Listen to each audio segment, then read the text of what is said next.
Fala galera Power! Esse é o programa Seja Power, onde a gente discute temas relevantes que te ajudam a se tornar um profissional valorizado e de destaque nesse mundo do Power BI. Eu sou Renato Lira, um planilheiro apaixonado pelo Power BI, em especial as linguagens R e DAX. Hoje nós vamos falar sobre a correta definição do escopo e execução de um projeto do Power BI.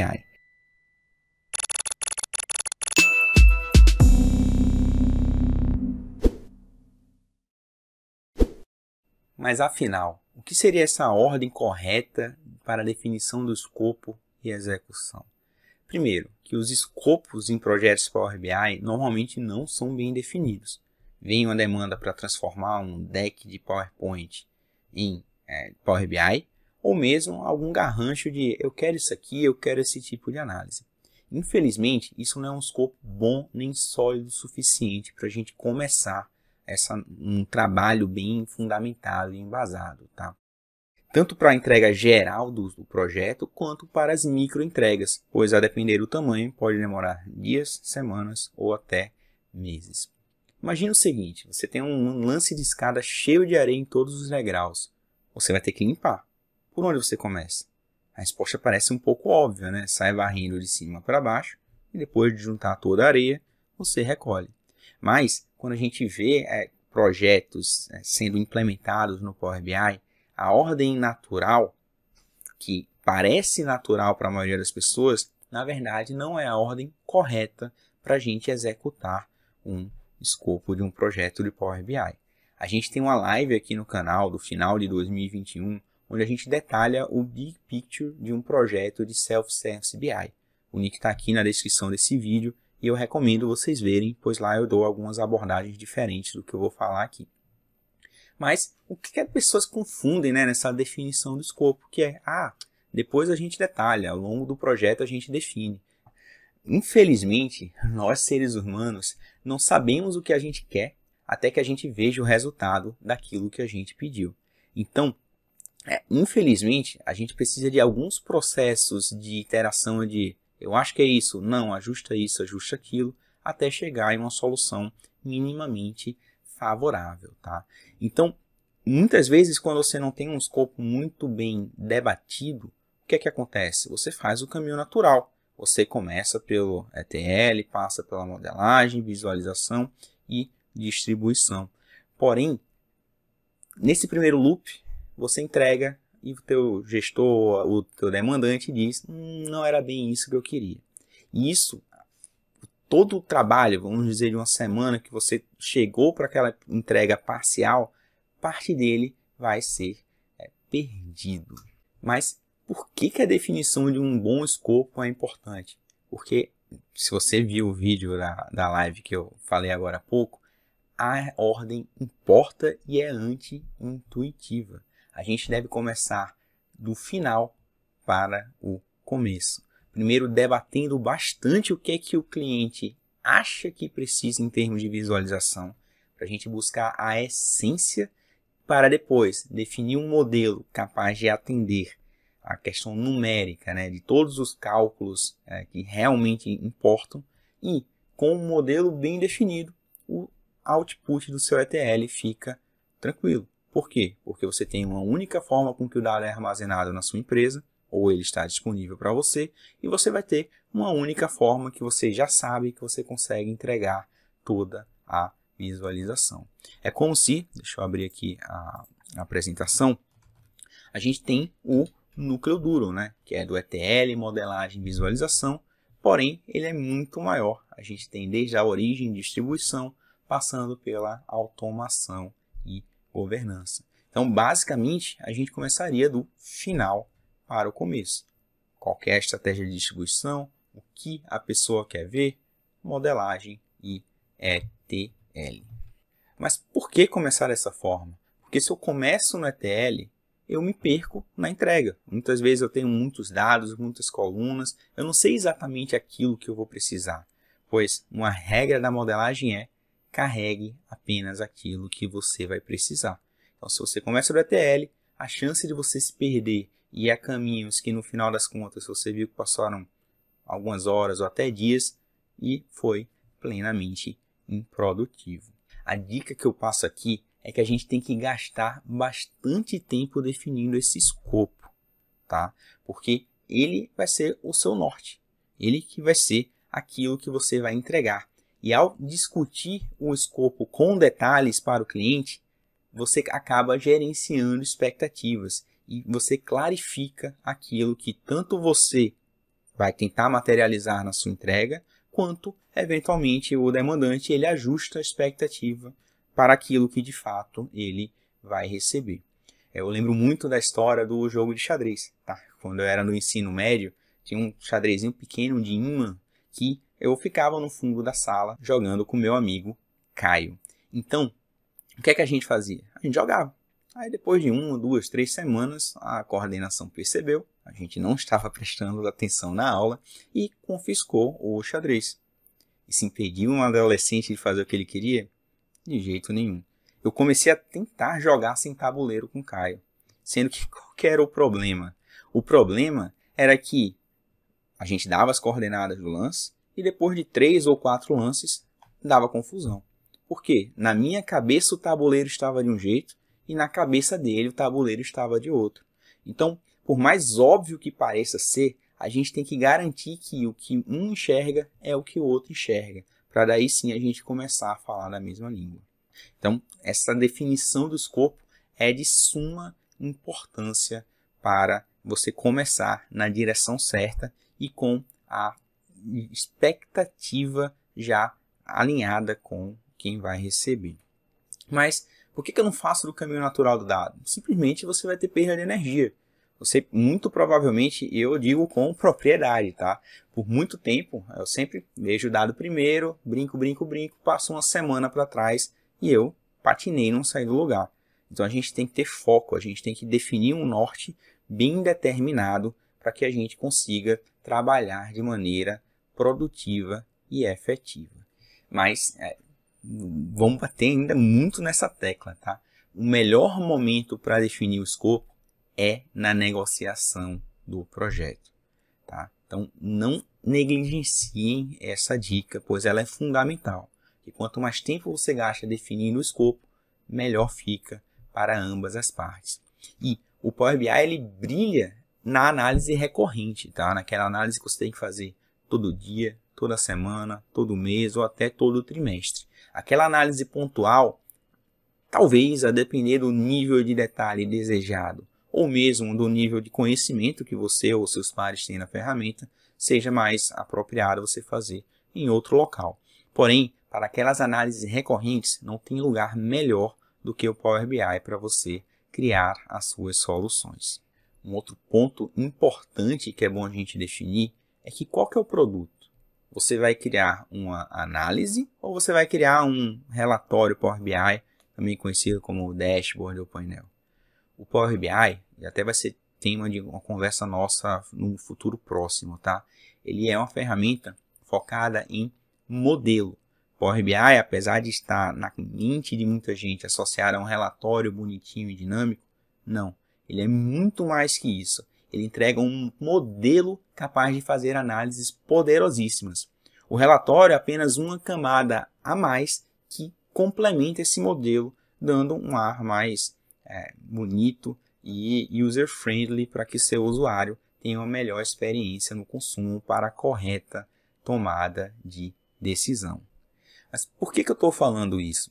Porque se você define o escopo do teu produto, da sua entrega no relatório, esse escopo fica naturalmente mais volátil, tá? Então, pessoas mudam, chefes mudam, tem gente que gosta mais do verde, azul, do amarelo.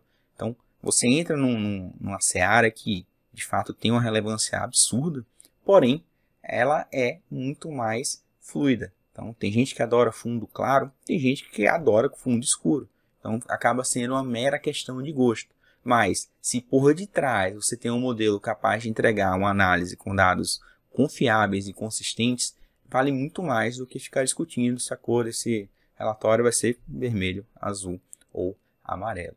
Infelizmente, o que atrai a maior parte das pessoas é a camada que a gente enxerga, que é o relatório.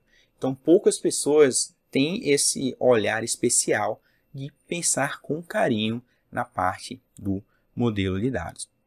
Afinal, você já recebeu seu convite de hoje para sair do zero do Power BI e fazer aquele dashboard dos sonhos? A gente vê muita propaganda por aí e, de fato, o Power BI é muito forte nisso e você tem que fazer um relatório bonito e atrativo. Mas pense sempre, tá? O coração do Power BI está no modelo, na sua capacidade analítica em um modelo relacional de última geração. Lógico, a camada de visualização é importantíssima e, infelizmente, é onde o escopo fica menos firme. Tente criar pelo menos uma entrega intermediária, onde, com o modelo forte o suficiente, as adaptações do relatório possam ser absorvidas pelo próprio time demandante, pois mexer no relatório é um pouco mais simples do que você mexer na modelagem por detrás. Inclusive, com a atualização de maio de 2022, isso se torna cada vez mais relevante, pois, infelizmente, antigamente, para ter algum efeito de relatório que a experiência do usuário ficasse legal, você tinha que mexer bastante no modelo. Mas com esses novos parâmetros de campo, você acaba eliminando essa barreira, o que corrobora ainda mais para esse pensamento de fazer o modelo e o relatório diferente. E sempre lembrando, né, o relatório muda com o tempo. Análises ficam cada vez mais poderosas ou mesmo o gosto da pessoa vai alterando, tá? Então, um modelo bem feito é feito uma vez com pouquíssima manutenção. Porém, o relatório você tem que fazer uma manutenção um pouco mais constante para que ele exprima a realidade que você quer acabar retratando. Mas onde você vê as pessoas errando mais isso, Renato? O tempo todo, tá? Como eu falei, a escolha sugerida, deixa eu voltar aqui para a tela, né? É antinatural. A gente não parte da origem, ir para o ETL, modelagem, visualização, distribuição. Não, a gente parte do final. Define uma visualização, tenta buscar a essência por trás da visualização, que tipo de cálculo e sua complexidade a gente quer para municiar esses visuais, para a gente sim pensar na modelagem. E a modelagem ela está intimamente ligada à linguagem DAX, algo que é taxado de muito difícil, porém, se você aprender da maneira certa, você consegue subir vários níveis de patamares nesse mundo chamado Power BI. Então, com a modelagem bem feita e um DAX que entregue todas as contas que você precisa fazer, você consegue municiar a visualização e você consegue municiar o seu ETL. Até aqui você não precisa ver nem ter dados reais, apenas esboços, apenas projetos. E se você está num time multidisciplinar e em uma empresa que dispõe do Power BI Serviço, você pode modularizar esses trabalhos. Você pode começar com os dados fake, porém com nomes de tabelas e colunas super bem definidos e dar ao time do ETL e cuidar das origens e entregar o dado no formato que a gente precisa. Enquanto isso, a pessoa responsável pela modelagem, ela, de fato, ela tira do papel aquilo que ela já apontou a direção de vou usar um calculate aqui, manipular o contexto e filtro dessa forma, eu vou receber o dado desse jeito para poder fazer a conta de acordo com o memorial de cálculo. Então ela começa de fato a criar e desdobrar todas as particularidades do modelo para atender a camada de visualização. Camada de visualização que pode ser feita por outra pessoa, tá? E esse trabalho pode ser paralelo, ao contrário do que muita gente pensa, e no começo era assim, em especial se você não tem Power BI serviço disponível, você teria que trabalhar apenas uma pessoa por vez, seja na TL, no modelo ou na visualização. Muitas vezes é aquela mesma pessoa, né? Bate o escanteio, corre para cabecear, ou aquela banda de uma pessoa só, onde faz múltiplas coisas e acaba fazendo um som bem criativo, né? Eu sei que essa é a realidade da maioria, você acaba jogando em todos esses campos, mas em projetos mais especializados, você tem níveis de especializações. Então, dá para dividir. A pessoa do ETL faz o ETL, entrega em formato de data flow, ou se você já tem um data warehouse, basicamente essa etapa de ETL fica bem mais simplificada. O modelo faz o modelo e a visualização faz a visualização do jeito que preferir. E vou bater muito nessa tecla, tá? Se a pessoa prefere fundo branco e outra pessoa prefere fundo preto, faça 2 versões. Isso não tem problema nenhum, se a sua modelagem for bem feita, tá? E na modelagem, a depender do cenário, você pode pensar um passo além e na questão da distribuição. Tem dados sensíveis que determinada pessoa de determinada regional só pode ver a sua regional. Então você acaba fazendo RLS de modo que atenda todas as demandas. Mas por que essa ordem é recomendada, tá? Porque se lembra aquele começo do escopo de começa fazendo aí, depois a gente vê. Aquele famoso do troca o pneu do carro com o carro andando. E isso simplesmente não funciona, tá?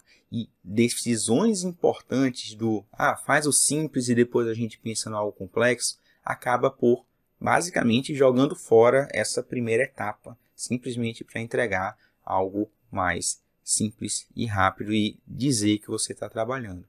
Acaba gerando retrabalho, e retrabalho é uma palavra que eu, sinceramente, repugno de toda a minha força, porque você fazer a mesma coisa 2 vezes, que você poderia fazer de uma vez só, para quê, né? Então, a gente está nesse mundo de Power BI buscando produtividade. E produtividade é fazer a coisa na ordem certa para evitar um retrabalho posterior.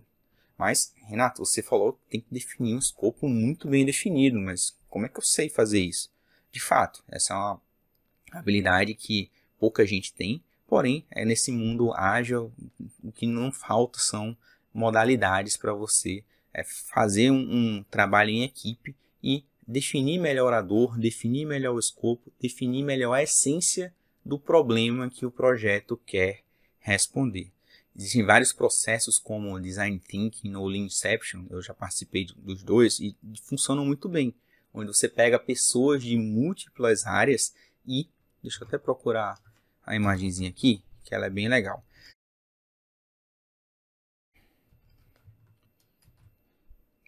Você pega pessoas de determinadas áreas, quer seja a pessoa a opressora, que causa dor no outro, ou que sente a dor, e dá a sua perspectiva. E dessa forma a gente consegue definir o real problema, a essência do que quer ser resolvido, de maneira mais eficiente. E o melhor, por ser um grupo multidisciplinar, o resultado do escopo, além de estar mais claro para todo mundo, ele foi feito com a participação de todos. Então todos se sentem com aquela senso de participação. Tipo, eu estou nesse projeto e a gente definiu essa direção. É muito diferente de você estar no seu mundo de Excel e PowerPoint, alguém chega a goela abaixo dizendo você vai fazer o Power BI e é desse jeito e acabou. Então, a depender da forma com que o projeto é abordado, pode gerar inimizade, atrito ou pessoas jogando contra. E isso é o que a gente não quer. A gente quer converter o máximo de pessoas possíveis que, de fato, esse é o pensamento correto, vai gerar produtividade e, consequentemente, ganhos para todo mundo. Beleza, pessoal? Então, é basicamente isso que eu queria resumir para vocês, tá? Então, a mensagem que eu passo é: gastem o tempo que for necessário para definir o escopo. Tente quebrar as entregas em múltiplas partes e pare o núcleo duro da sua entrega no modelo. Pois, se você parar no relatório, primeiro, muito provavelmente o gosto vai ficar mudando com frequência, quer seja na parte estética de design ou mesmo de tipo de análise que você vai querer fazer, e vai ficar um projeto que não acaba nunca, tá? Mas, se você é a pessoa de Power BI da sua empresa, que eu sei que tem muito isso, tente gerenciar um pouco as expectativas, de modo que todo mundo saia ganhando. Você evite ao máximo o seu retrabalho e você consiga entregar a funcionalidade. Lembrando que o coração da solução do Power BI está na modelagem, tá? Então, a modelagem é, no fundo, o que manda e o que desmanda. É aquilo que eu digo, eu consigo entregar essa visualização ou eu não consigo entregar essa visualização. É aquilo que determina o escopo do ETL. Um ETL você simplesmente pega uma tabela na origem e joga, ou faz uma transformação mais pesada, porque sem isso, ou eu não consigo entregar a visualização, ou vai ser uma expressão DAX tão complexa que não faz sentido. E é isso que a gente ensina nos nossos alunos de DAX, a pensar na melhor forma de construir o modelo para que sua expressão DAX seja a mais limpa o possível.